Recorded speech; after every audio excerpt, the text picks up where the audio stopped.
Welcome everyone. Today, we'll be discussing the concept of a deal by kinematics in the context of physics. Kinematics is a branch of physics that deals with the motion of objects and the relationships between velocity, position, and time. In particular, deal by kinematics refers to a method of calculating motion using the principles of kinematics. To understand this concept better, let's consider a simple scenario. Two friends, Mark and Susan, are standing on a cliff overlooking a deep blue sea. Mark wants to give Susan a present, so he jumps off the cliff, free-falling until he reaches the sea floor.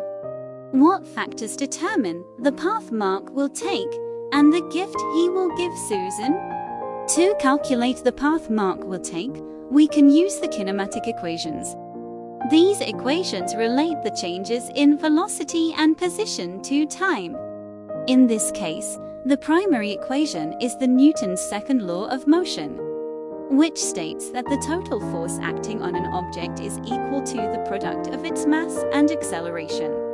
Using the fact that Mark's mass is 0 and considering gravitational forces as a constant, we can solve the Newton's second law of motion to find the acceleration of Mark.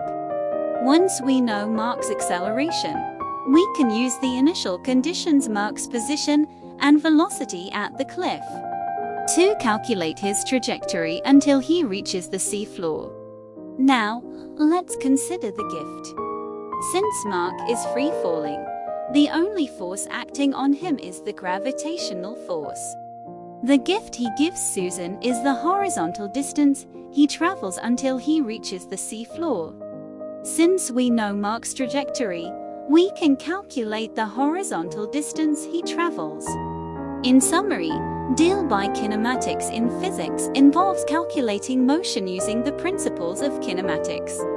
This method is useful in determining the path an object will take, as well as the distance and timing of an event.